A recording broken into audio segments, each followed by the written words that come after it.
I have always been good at remembering things. Dates, names, the way the light looked on a certain afternoon 40 years ago. My husband used to say I had a memory like a steel trap, and I took pride in that. A woman my age, 68, still sharp, still reliable, still someone people could count on to remember the important things. That was who I was. That was who I thought everyone knew I was. My name is Joyce. I am a retired nurse. I worked 43 years in the same hospital, delivered hundreds of babies, held the hands of dozens of people as they took their last breaths. I have seen the human body at its strongest and its weakest, and I have never been afraid of either. What I was not prepared for was watching my own daughter slowly erase me, not with anger or cruelty, but with something that looked almost like love. My daughter Allison is 41. She is a marketing director at a small firm, the kind of job that requires her to be persuasive, to frame things in a certain way, to make people believe what she wants them to believe. I always thought that was a useful skill for work. I never imagined she would bring it home. The trouble began after my husband Thomas passed away. That was 3 years ago. Thomas had been sick for a long time, lung cancer that spread to his bones before anyone caught it. I took care of him at home. I bathed him, fed him, changed his sheets 3 times a night when the sweats got bad. Allison visited once a week, sometimes twice. She loved her father. I never doubted that. But she did not know how to sit with suffering. She would come in with her bright smile and her store-bought lasagna and her stories about work, and she would talk and talk and talk, filling the silence because the silence was too heavy for her to bear. After Thomas died, I thought Allison and I would become closer. I thought we would have the kind of mother-daughter relationship I had always wanted, the kind where you call each other just to talk, where you cry together and laugh together and admit that you are both scared and lonely and unsure how to go on. That did not happen. Instead, Allison started looking at me differently. She looked at me the way I used to look at patients who were slipping away, not with cruelty, but with assessment. She was evaluating me. She was trying to determine how much of me was left. It started with small questions. Had I taken my medication? Had I eaten lunch? Had I paid the electric bill? Innocent enough, the kind of questions anyone might ask an aging parent. But then the questions changed. Did I remember what day it was? Did I know who the current president was? Had I noticed myself getting confused lately, mixing up words, forgetting appointments? I told her no, I was fine. My memory was as good as it had ever been. She smiled and said she was just checking, just worried, just being a good daughter. I believed her. That is the part that shames me. I believed her because I wanted to believe her. I wanted to believe that her concern was genuine and not something else, something I could feel but could not name. A family meeting was Allison's idea. She said she wanted to get everyone together to talk about my living situation. My brother Richard, who lives 3 states away, flew in for it. My sister-in-law Patricia drove down from the suburbs. My nephew Mark came, though I was not sure why, since he and I had never been particularly close. Allison said she wanted to make sure everyone was on the same page. She said she wanted to make sure I was safe. The meeting was at my house, the same house where I had raised Allison, where Thomas and I had celebrated 37 anniversaries, where the Christmas tree had stood in the same corner every year for 4 decades. Allison arrived early with grocery bags full of food she insisted on cooking, and for a while, it almost felt like a holiday. The kitchen smelled like garlic and onions. Someone had brought flowers and put them in the blue vase on the dining table. Patricia was telling a story about her neighbor's dog that made everyone laugh. I sat in my usual chair, the one by the window, and I watched my family fill my home with noise and warmth, and I thought, this is nice. This is what I have been missing. Then Allison called everyone to the living room. She stood by the fireplace, the same fireplace where Allison had hung her Christmas stocking every year, the same mantel where Thomas and I had displayed our wedding photo for 40 years. She looked around the room. She smiled, and then she began to speak. I am going to tell you exactly what she said, because I remember every word. I remember because I was not confused. I was not forgetting. I was sitting in my own chair in my own living room, and I was listening to my daughter describe a woman I did not recognize. She said I had been showing signs of cognitive decline for at least a year. She said I forgot appointments, got lost driving to familiar places, left the stove on overnight. She said I had become paranoid, accusing her of stealing things that I had simply misplaced. She said I was no longer capable of managing my own finances, that I had paid the same credit card bill twice and ignored another one entirely. She said she had spoken to my doctor, who expressed concerns about my mental state. She said she had spoken to a lawyer, who said it might be time to consider power of attorney. She said all of this in a calm, measured voice. She looked concerned. She looked sad. She looked exactly like someone delivering difficult news with compassion and grace. The room was silent. Richard was looking at me with an expression I could not read. Patricia had her hand over her mouth. Mark was staring at the floor. No one said anything. No one asked me if any of it was true. I opened my mouth to speak, but Allison held up her hand. Not in a mean way. In a gentle way. The way you hold up your hand to stop a child from running into the street. Mom, she said, let me finish. I know this is hard to hear. I know you don't see it. That is part of the condition. The condition. She said it like I had been diagnosed with something. Like there was a name for what was happening to me, a label that explained everything. I closed my mouth. I folded my hands in my lap. I listened. Allison talked for another 20 minutes. She talked about assisted living facilities she had researched, places with memory care units and 24-hour supervision. She talked about selling my house, using the money to pay for my care, simplifying things so I would not have to worry about anything. She talked about how much she loved me, how hard this was for her, how she was only doing this because she wanted what was best for me. Her voice cracked when she said that. Her eyes filled with tears. She was convincing. She always had been. When she finished, she looked around the room again. She asked if anyone had questions. Richard raised his hand and asked if anyone had gotten a second opinion. Allison said she had spoken to 3 different doctors, all of whom agreed that I needed more support than I could get at home. She did not name the doctors. She did not provide any records. She just smiled her sad smile and waited. Patricia asked if I had anything to say. Everyone looked at me. Allison looked at me too, and for just a moment, I saw something flicker across her face. Fear. Not fear for me. Fear of me. Fear of what I might say. I looked at my daughter. I looked at my brother. I looked at the fireplace, the wedding photo, the Christmas stocking still hanging there from last year because I had never gotten around to taking it down. I thought about Thomas. I thought about what he would have said if he had been sitting in his chair, the one that had been empty for 3 years now. He would have said something kind but firm. He would have said that people see what they want to see. He would have said that love and control sometimes wear the same face. Then I spoke. I did not raise my voice. I did not cry. I just told the truth. I said I had not missed any appointments. I said I had not gotten lost driving anywhere. I said the credit card Bill Allison was talking about was a bill I had paid, only to receive a duplicate statement because of a computer error at the company. I said I had called the company myself and resolved the issue. I said I had the email confirmation to prove it. I said I had never accused Allison of stealing anything. I said I had asked her if she had seen my reading glasses, which I later found on top of the refrigerator where I had left them myself. I said that was not paranoia. I said that was being 68 years old and occasionally forgetting where I put my glasses, which was not a sign of cognitive decline, but a sign of being human. I said I had not spoken to any doctor about my mental state because there was nothing wrong with my mental state. I asked Allison which doctor she had spoken to. I asked for their names. I asked for the dates of these appointments that I apparently attended but did not remember. The room was very quiet. Richard was looking at Allison now, not at me. Patricia had lowered her hand. Mark was still staring at the floor, but his jaw was tight. Allison did not answer my questions. She looked at me with something that was not quite anger and not quite sadness. It was something in between. Something that looked like calculation. She was reevaluating. She was adjusting. She was trying to find a new angle. Mom, she said, you are being defensive. That is also a symptom. I felt something shift inside my chest. Not break, shift. The way tectonic plates shift before an earthquake.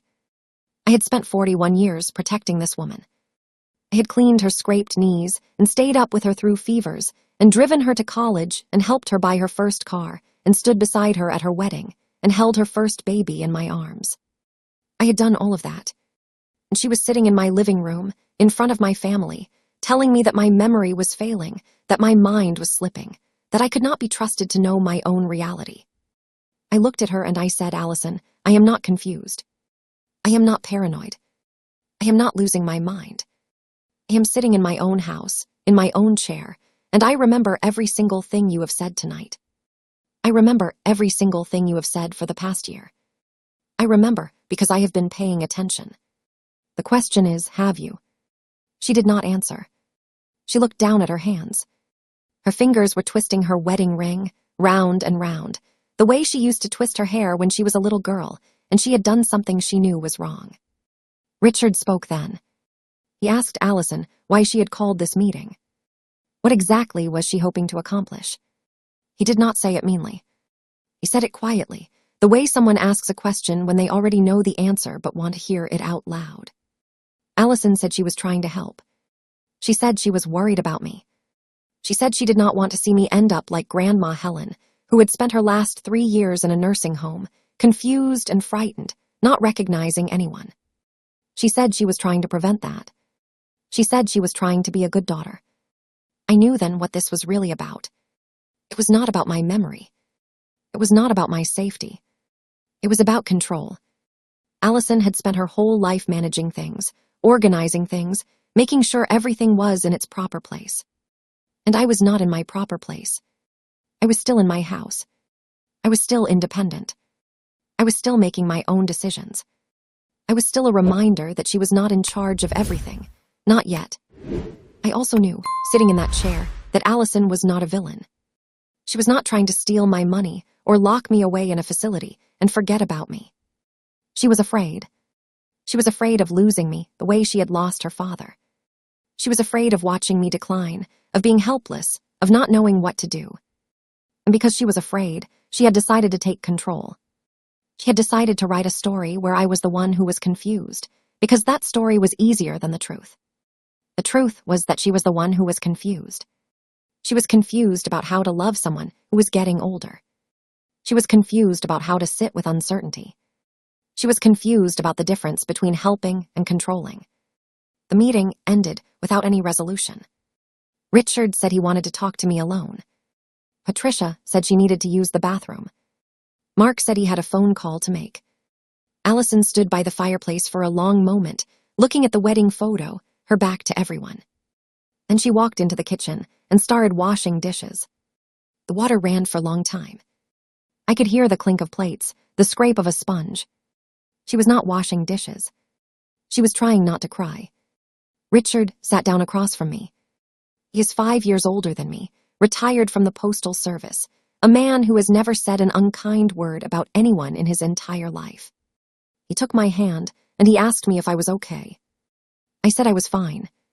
He asked me if I wanted him to stay for a few days. I said no. He asked me if I wanted him to talk to Allison. I thought about that for a minute. Then I said no to that too.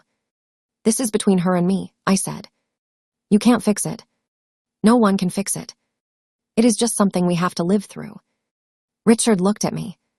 He looked at the fireplace, the wedding photo, the empty chair where Thomas used to sit. He squeezed my hand and let go. You are the strongest person I know, he said. You always have been. I did not feel strong. I felt tired.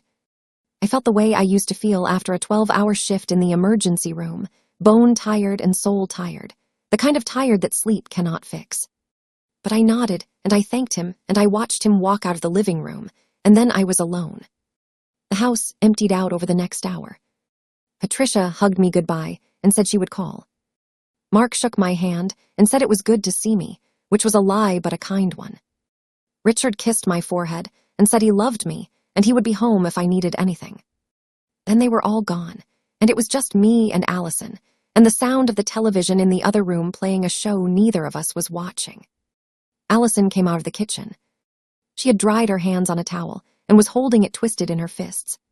She stood in the doorway between the kitchen and the living room, and she looked at me, and I looked at her, and for a long moment neither of us spoke.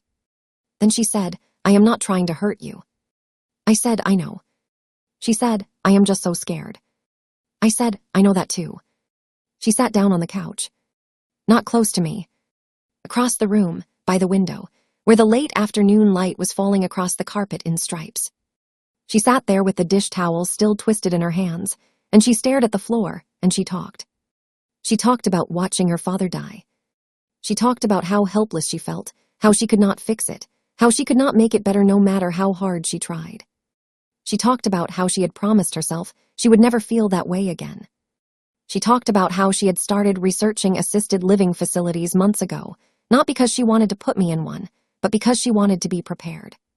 She talked about how the more she researched, the more she convinced herself that something was wrong with me. She said she had started seeing signs everywhere, forgetting appointments that I had never made, misplacing things that I had never lost. She said she had started to believe her own story, because believing it was easier than admitting she was looking for problems where none existed. I listened. I did not interrupt. I did not say "I told you so." I just sat in my chair by the fireplace and listened to my daughter tell me the truth, finally, after a year of lies wrapped in concern. When she finished, she looked up at me. Her eyes were red. Her nose was running. She looked the way she had looked when she was 7 years old, and she had accidentally broken the ceramic angel on the Christmas tree, the one her grandmother had given me, the one I had told her was irreplaceable. She had cried for an hour that day, not because I was angry, but because she was ashamed. She looked the same way now. I asked her what she wanted to do. She said she did not know. She said she wanted to go back to the way things were before, but she did not know if that was possible. She said she was afraid I would never trust her again. She said she was not sure she trusted herself. I thought about that. I thought about trust and fear, and the ways we hurt the people we love when we are too scared to face our own helplessness. I thought about 41 years of being this woman's mother, and how being a mother does not end when your child becomes an adult. It just changes shape. It becomes harder. It becomes more complicated. It becomes something you have to navigate without a map. I said, "I am not going to pretend this did not happen. You tried to convince our family that I was losing my mind. That is not something I can forget." She nodded. Her chin trembled. "But," I said, "I am also not going to throw away 41 years because you got scared and made a terrible mistake. You are my daughter. I love you. That does not change just because you hurt me." She started crying then. Not the quiet tears from before. Real crying. The kind where you cannot breathe and you cannot speak and you cannot do anything except let the sobs come. She put her face in her hands and she cried, and after a moment, I got up from my chair. I walked across the room. I sat down on the couch beside her. I put my arm around her shoulders, the same way I had done when she was small and scared of the dark, the same way I had done when she was 16 and heartbroken, the same way I had done 1,000 times before. She leaned into me. She smelled like garlic and dish soap and something else, something familiar, something that was just her. I held her. I did not say anything. I just held her, and the television played its forgotten show in the other room, and the sun moved across the carpet, and my house was full of the sound of my daughter crying and my own heartbeat, steady and tired and still here. 3 months have passed since that night. Allison and I are not the same. We are different. We are more careful with each other. She does not ask me about my memory anymore. She does not check up on me the way she used to. Sometimes, when we are on the phone, I can hear her holding back, wanting to ask but not asking, wanting to control but not controlling. She is learning, so am I. Richard called me last week. He said Allison had called him to apologize for the family meeting. He said she had told him the whole truth, everything she had done, everything she had said. He said she was seeing a therapist, someone to help her with her anxiety, her fear of losing people. I did not know that. She had not told me. I was not hurt. I was relieved. She was getting help. She was trying. I still live in my house. I still sit in my chair by the window. I still remember everything. The dates, the names, the way the light looked on that afternoon when my daughter tried to convince everyone I was confused. I remember because I was not confused. I was never confused. I was just a mother, watching her daughter struggle with the hardest truth of all, that love cannot protect you from loss, that control is not the same as caring, that sometimes the people we love most are the ones who hurt us the deepest. I have not forgiven Allison. Not completely. Forgiveness is not a light switch. It is a door that opens slowly, inch by inch, and I am still standing in the doorway, trying to decide if I want to walk through.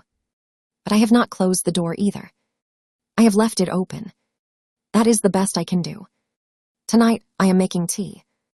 I am sitting at the kitchen table, the same table where Allison used to do her homework, where Thomas and I used to plan our vacations, where I have eaten thousands of meals alone and hundreds with people I love. The kettle is whistling. The tea bags are in the cup. The milk is in the refrigerator, where it always is. I know where everything is. I remember where everything is. I am not confused. I am just old. Being old, I have learned, is not the same as being lost. If this emotional story touched your heart, don't forget to like, comment, and subscribe to my Grandma Voices for more real-life inspired family stories.